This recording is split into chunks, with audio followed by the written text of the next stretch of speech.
Assalamualaikum teman-teman, kembali lagi dengan saya Vida di channel YouTube Vida Bacain Buku. Apa kabar? Mudah-mudahan selalu baik, sehat, dan berbahagia. Amin. Teman-teman, kali ini kita lanjutkan lagi yuk membaca buku The 5 AM Club, Robin Sharma. Buku bestseller dari penulis The Monk Who Sold His Ferrari. Terjual lebih dari 15 juta eksemplar di seluruh dunia. Bangun rutinitas pagi untuk level up hidupmu. Buku-buku Robin Sharma membantu orang-orang di seluruh dunia untuk menjalani kehidupan yang luar biasa. Paulo Coelho. Buku ini diterbitkan oleh BIP Kelompok Gramedia. Teman-teman, saat ini kita sudah membacanya sampai bab 5 tanpa perlu berlama-lama. Mari kita mulai. Bismillahirrahmanirrahim. Petualangan aneh menuju penguasaan waktu pagi. Setiap orang memegang kutipan, setiap orang memegang nasibnya di tangannya sendiri, bagaikan bahan mentah seorang pematung yang ia bentuk menjadi sebuah patung.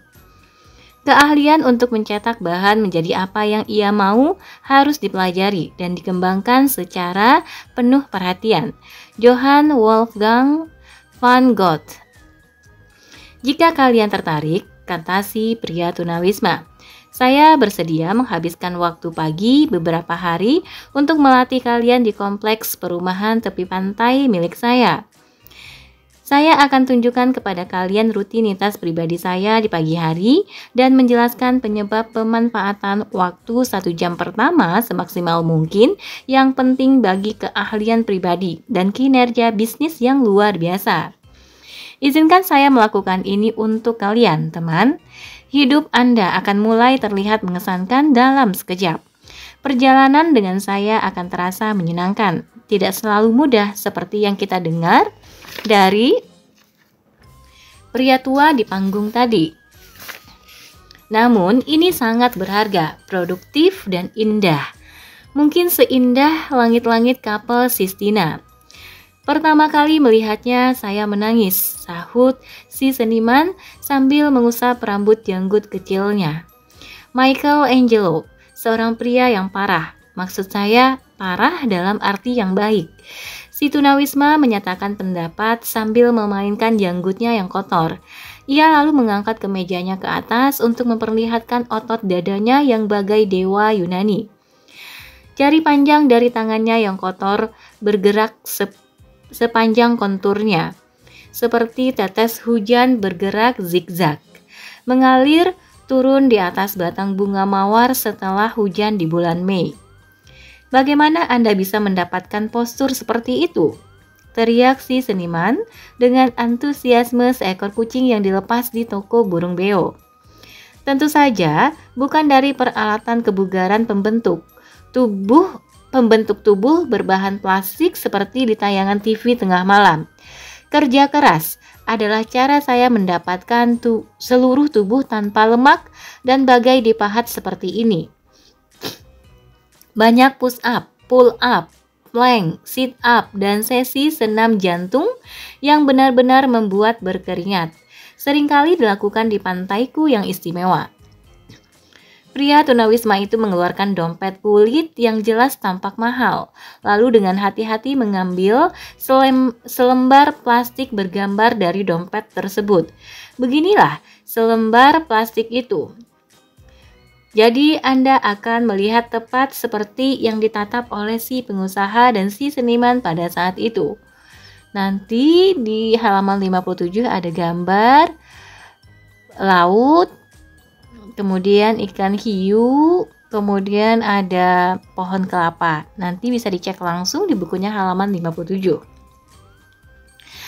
Tanpa memberi kesempatan kepada kedua pendengarnya untuk menanggapi, tunawisma yang kumal itu terus saja bicara.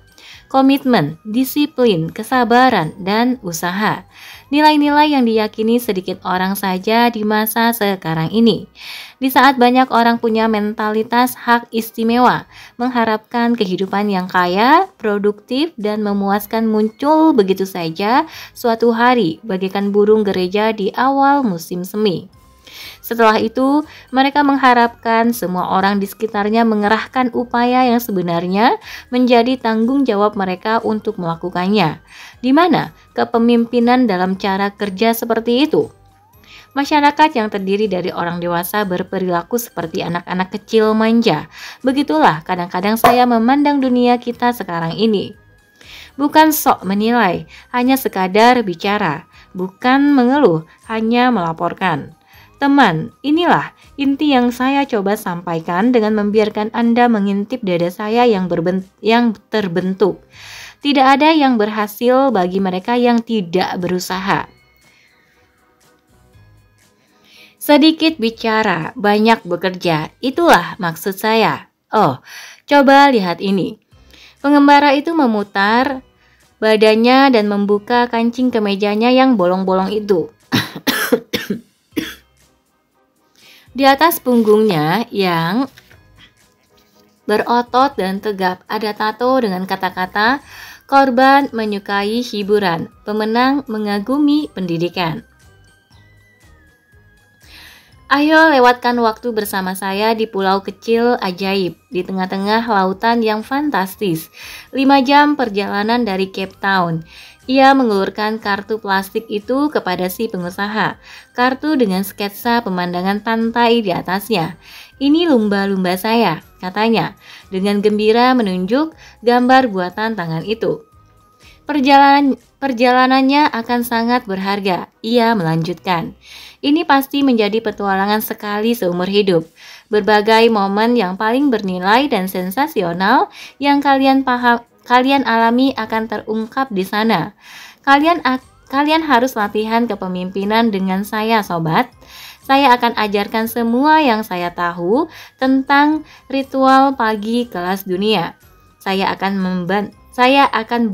membantu kalian menjadi anggota The 5 AM Club. Kalian akan belajar untuk bangun pagi secara teratur, sehingga saat sore hari tiba, kalian telah menyelesaikan lebih banyak hal dibanding yang diselesaikan sebagian besar orang dalam 1 minggu. Dengan demikian, kalian akan mengoptimalkan kesehatan, kebahagiaan, dan kedamaian kalian. Itulah alasan begitu banyak orang berprestasi bangun sebelum matahari terbit.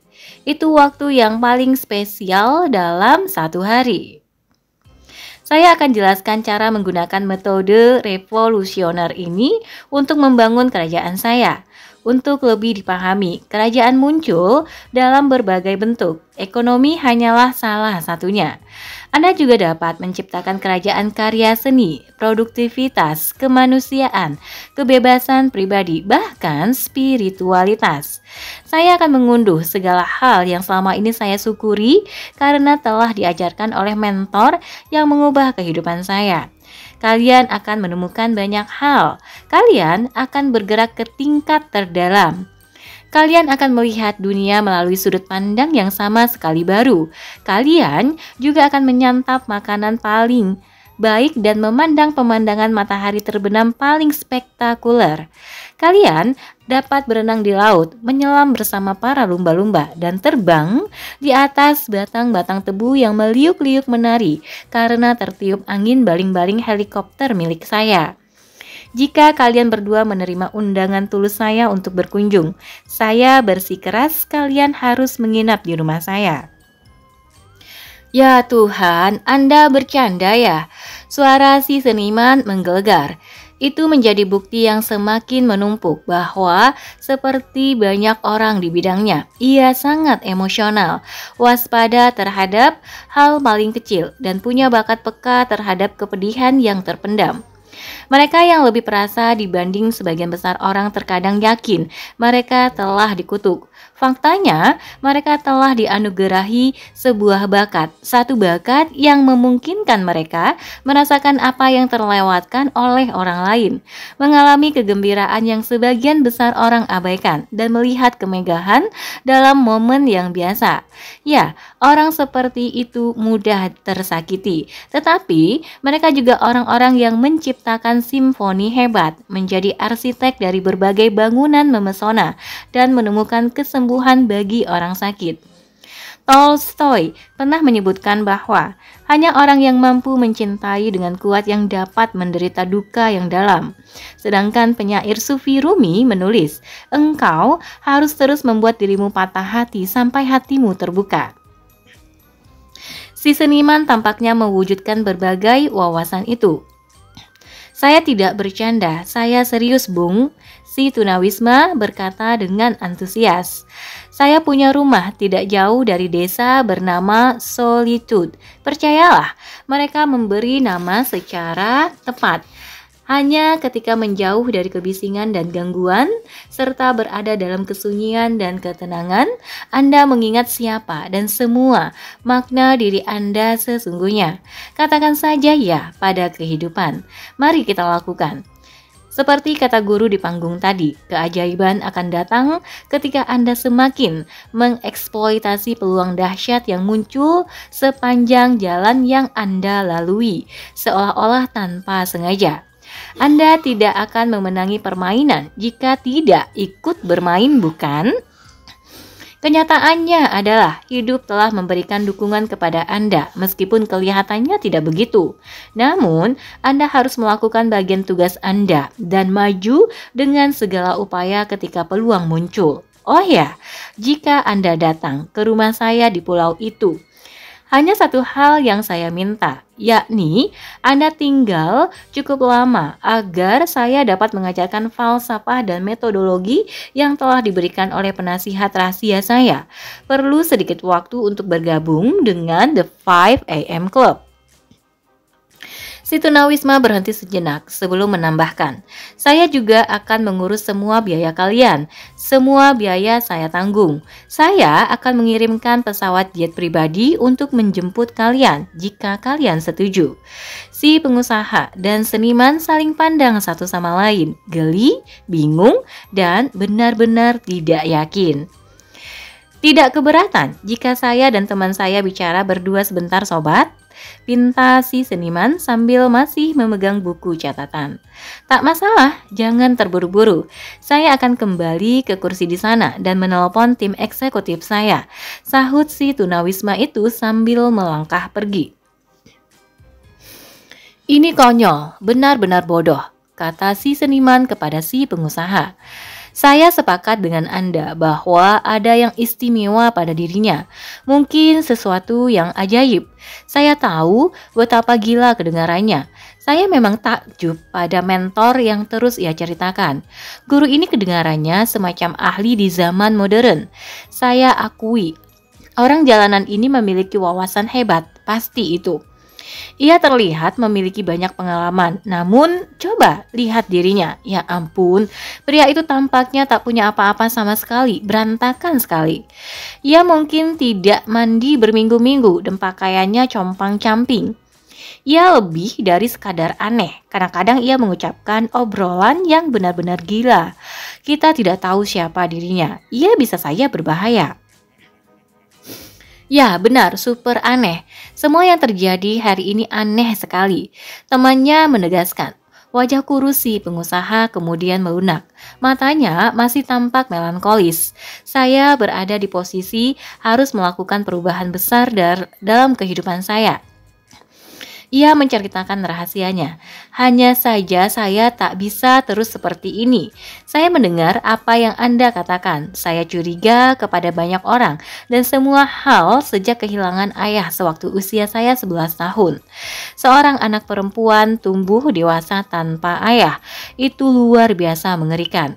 Jujur saja, saya masih merasakan trauma emosional dalam batin.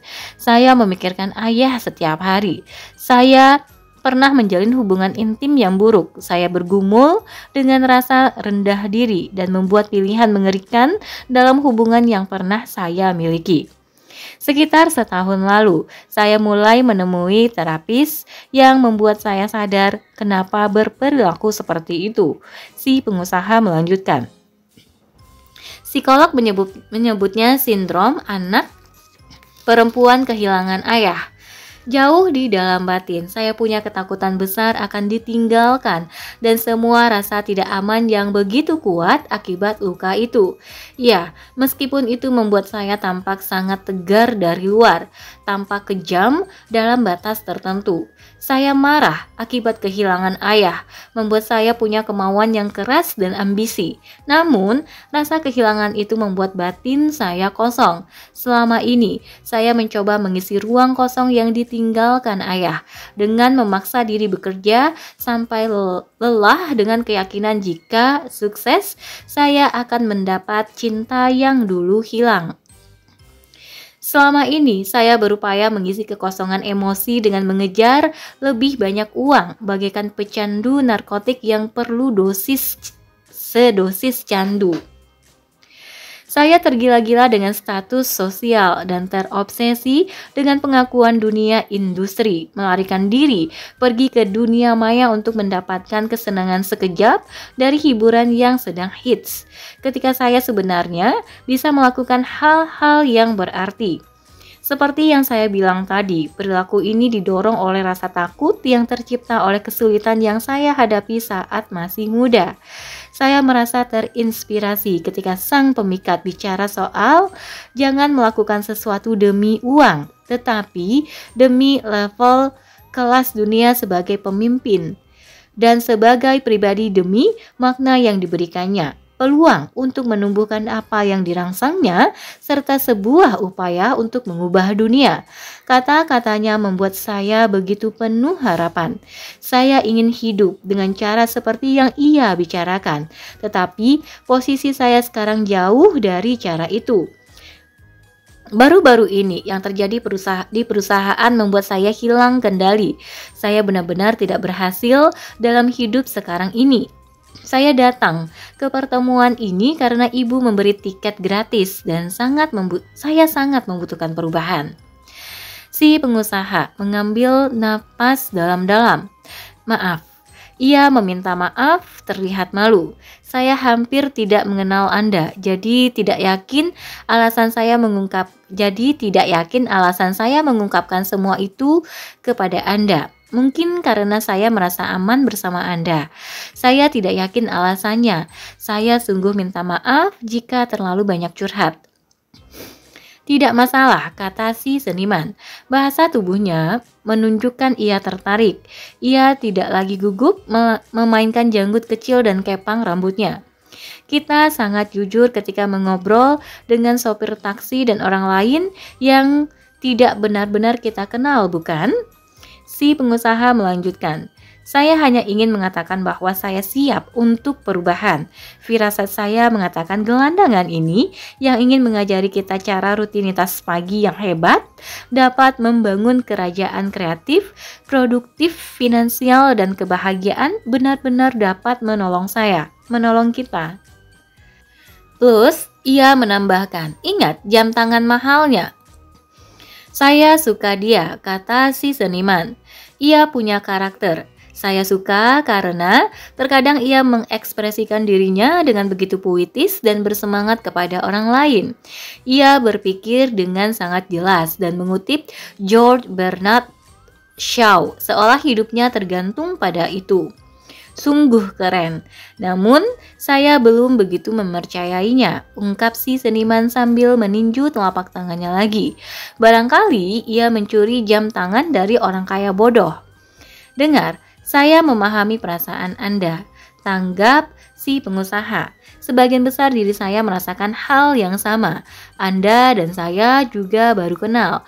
Saya tidak tahu akan seperti apa perjalanan bersama Anda nantinya. Saya harap Anda tidak keberatan saya mengatakan hal itu. Sepertinya Anda orang yang menyenangkan. Mungkin ada sedikit sifat kurang baik. Saya pikir memahami penyebabnya. Namun hati Anda baik. Saya tahu itu. Si seniman terlihat agak senang. Ia melihat ke arah si tunawisma yang sedang makan potongan alpukat dari kantong plastik. Saya akan lihat apakah bisa mengatur jadwal untuk meninggalkan kantor sehingga kita bisa menghabiskan waktu bersamanya, kata si pengusaha sambil menunjuk ke pria tunawisma itu. Sambil mengunyah kudapan, ia bicara di ponsel kuno dan menatap langit-langit. Saya mulai menyukai ide menghabiskan waktu di sebuah desa bernama Solitude, di suatu pulau mungil, menyantap makanan lezat dan berenang bersama lumba-lumba di air. Lumba-lumba liar. Saya mulai merasa ini menjadi petualangan fenomenal. Saya mulai merasa lebih hidup lagi. Memang, sekarang ketika Anda berkata dengan cara seperti itu, saya juga suka kesan yang ditimbulkannya, kata si seniman. Saya mulai berpikir ada kegilaan yang menyenangkan dari semua ini. Kesempatan istimewa untuk mengakses semesta, keaslian yang sama sekali baru. Ini mungkin akan menjadi hal terbaik bagi karya seni saya. Ini membuat saya memikirkan apa yang dikatakan Charles Bukowski. Sebagian orang tidak pernah gila-gilaan. Kehidupan buruk macam apa yang harus mereka jalani? Sang pemikat benar-benar mendorong kita untuk meninggalkan batasan kehidupan normal kita untuk mengembangkan bakat, talenta, dan berbagai kekuatan kita. Insting saya juga memberitahu untuk melakukan perjalanan ini. Jadi, jika Anda pergi, saya ikut pergi juga. Baiklah, Anda tahu, saya akan melakukan lompatan ini. Sudah diputuskan. Saya sepenuhnya ikut. Ayo pergi, kata si pengusaha. Sepenuhnya, si seniman sepakat. Mereka berdua berdiri dan berjalan, mendatangi si pria tunawisma yang sekarang sedang duduk dengan mata terpejam. Apa yang Anda lakukan sekarang? Tanya si seniman, membayangkan secara mendalam diri yang saya idamkan dan tatanan hidup yang lebih tinggi yang ingin saya ciptakan. Pilot pesawat tempur Turki pernah bercerita kepada saya bahwa setiap kali hendak melakukan penerbangan, ia terbang dulu sebelum dirinya terbang. Ia menganjurkan bahwa berlatih dalam imajinasinya, membayangkan dengan teliti cara misi berjalan seperti yang ia dan timnya inginkan, mempersiapkan mereka untuk melaksanakan visi keahlian itu dalam kenyataan tanpa cacat. Pola pikir Anda adalah alat yang sangat kuat untuk kebaikan diri, produktivitas yang hebat, dan kemenangan yang kreatif. Bersama dengan pola hati, pola kesehatan, dan pola jiwa, saya akan mengajarkan semua konsep hebat ini jika Anda menerima undangan saya. Omong-omong, kembali ke alasan saya menutup mata tadi. Hampir setiap pagi, saya membayangkan kinerja ideal saya selama hari itu. Saya juga menyelami emosi sehingga merasakan bisa meraih kemenangan yang telah saya rencanakan untuk digapai. Saya mengunci diri ke dalam kondisi percaya diri dengan segala bentuk kegagalan mustahil terjadi. Setelah itu, saya keluar dan melakukan yang terbaik untuk mewujudkan hari sempurna yang dibayangkan tadi. Menarik, si pengusaha takjub. Ini hanyalah salah satu pos yang saya jalankan sehari-hari agar tetap di puncak. Ilmu pengetahuan yang bagus menyatakan bahwa latihan ini membantu saya mengendalikan rangkaian genetik dengan cara menyalakan gen-gen yang sebelumnya tertidur. DNA yang Anda miliki bukanlah penentu nasib, Anda tahu. Jangan khawatir teman, nanti Anda akan belajar perkembangan baru bidang epigenetika saat di pulau. Anda juga akan belajar ilmu syaraf yang indah tentang menggandakan kesuksesan Anda pada saat perhatian tersebar kemana-mana. Sehingga senjata massal pemecah perhatian tidak menghancurkan kehebatan Anda. Saya akan mengungkapkan semua yang sudah ditemukan soal penciptaan proyek yang telah dilakukan secara ahli sehingga dapat bertahan selama beberapa generasi. Anda akan mendengar cara yang sangat bagus untuk melindungi fokus mental Anda dengan baju besi dan membuat energi fisik Anda kuat bagai tahan api. Anda akan menemukan cara pelaku bisnis terbaik di dunia membangun berbagai perusahaan dominan dan belajar sistem terukur yang diterapkan oleh manusia paling bahagia di dunia setiap pagi untuk menciptakan kehidupan yang dekat dengan keajaiban. Oh, kalau Anda penasaran, POS adalah prosedur operasi standar. Itu istilah yang digunakan penasihat istimewa saya ketika ia bicara soal struktur sehari-hari yang diperlukan untuk menemukan kemenangan dalam permainan kehidupan. Saya simpulkan, kalian berdua bersedia datang? Ya, kami akan datang. Si pengusaha menegaskan dengan nada antusias, terima kasih atas tawaran Anda. Ya, terima kasih Bung, tambah si seniman sekarang terlihat lebih kalem. Kumohon, kata si pengusaha dengan sungguh-sungguh, ajari kami semua yang Anda tahu soal penciptaan rutinitas pagi dari pemimpin berpengaruh besar dan pelaku bisnis sukses papan atas. Saya sangat ingin memperbaiki kinerja dan produktivitas sehari-hari. Saya juga perlu bantuan Anda untuk mengatur ulang kehidupan saya. Jujur, saya merasa lebih terinspirasi hari ini dibanding selama ini. Namun, saya tidak sedang dalam kondisi terbaik. Ya teman, kata si seniman, ceritakan kepada kami rahasia untuk rutinitas pagi yang membantu saya menjadi pelukis terbaik, dan saya yakin saya bakal mewujudkannya. Ia melambaikan buku catatannya di udara sambil berbicara. Kirimkan pesawat Anda kepada kami, bawa kami ke desa Anda, beri kami kelapa, biarkan kami menunggangi lumba-lumba Anda, dan tingkatkan hidup kami. Kami bersedia sepenuhnya. Tak satu pun dari yang Anda temukan akan menjadi motivasi, kata orang kurus itu dengan keseriusan yang tidak pernah ia tunjukkan sebelumnya. Semua ini sudah tentu tentang transformasi. Ini akan didukung oleh data yang kuat, riset paling mutakhir, dan taktik sangat praktis yang telah teruji tahan saing dalam jalur dunia industri yang sulit. Bersiaplah untuk petualangan terhebat yang akan Anda alami. Bagus sekali, kata pengusaha sambil mengulurkan tangan untuk menjabat tangan orang aneh yang rusak karena paparan udara luar. Saya harus akui bahwa seluruh skenario ini benar-benar aneh bagi kami berdua. Namun, apapun alasannya, kami percaya kepada Anda sekarang. Ya, kami benar-benar terbuka pada pengalaman baru ini. Anda sangat baik sekali melakukan ini untuk kami. Terima kasih. Ucap si seniman. Ia tampak kaget oleh besarnya kedermawanan pria itu. Luar biasa, keputusan yang cerdas teman, terdengar sambutan hangat. Besok pagi, tunggu di luar gedung konferensi. Konferensi ini, bawa pakaian secukupnya untuk beberapa hari. Dengan senang hati saya akan mengurus semuanya. Saya yang tanggung semua biayanya. Saya yang seharusnya berterima kasih. Kenapa Anda berterima kasih kepada kami?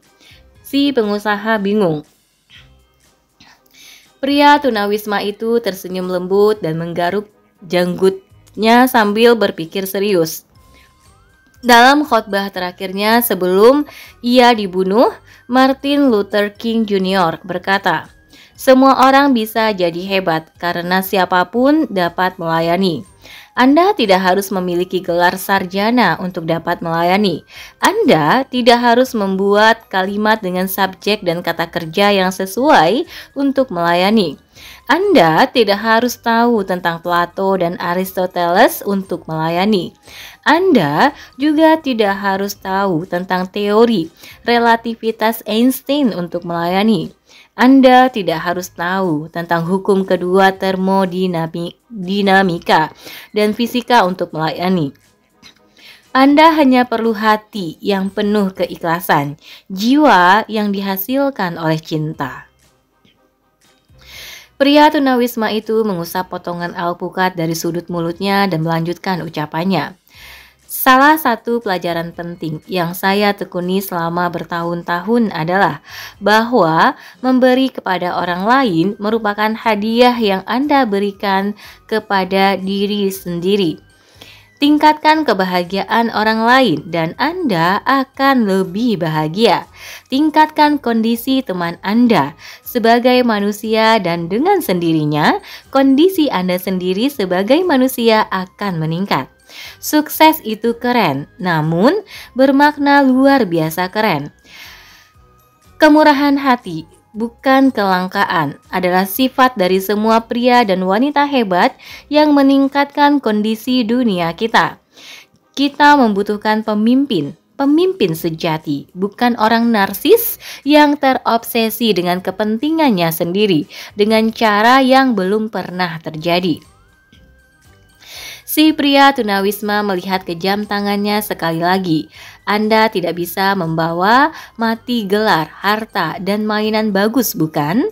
Saya belum pernah melihat truk untuk pindah rumah mengikuti mobil jenazah dalam perjalanan ke pemakaman.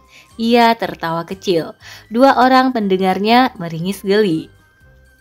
Ia benar-benar berharga, bisik si pengusaha. Tentu. Si seniman membenarkan. Berhenti bilang tentu terus, kata si pengusaha, mulai terdengar menjengkelkan. Si seniman tampak agak kaget. Baiklah, hal terpenting saat hari terakhir Anda di bumi adalah potensi yang telah Anda manfaatkan sebaik mungkin, kepahlawanan yang telah Anda tunjukkan, dan kehidupan manusia yang telah Anda muliakan, kata si tunawisma penuh perasaan. Lalu ia mulai tenang, menghela nafas dalam-dalam. Omong-omong, bagus kalau kalian mau datang, kita akan bersenang-senang. Boleh saya membawa alat lukis? Tanya si seniman dengan sopan. Hanya jika Anda ingin melukis surga, sahut si pria tunawisma itu sambil mengedipkan sebelah mata. Jam berapa kami harus menemui Anda besok pagi? Tanya si pengusaha, menggantungkan tali tas tangan di bahu kurusnya. Pukul 5 pagi, perintah si pria tunawisma. Miliki pagi Anda, tingkatkan hidup Anda. Setelah itu ia menghilang. Oke teman-teman, sampai di sini dulu untuk bab 5-nya. Nanti kita akan ketemu lagi di bab 6. Proses menuju puncak produktivitas, keahlian tingkat tinggi, dan kemampuan tak terkalahkan. Kayaknya ini mulai menarik bukunya. Dan jangan sampai dilewatkan ya. Dan untuk teman-teman yang sudah mendengarkan, terima kasih. Sampai ketemu lagi. Assalamualaikum warahmatullahi wabarakatuh.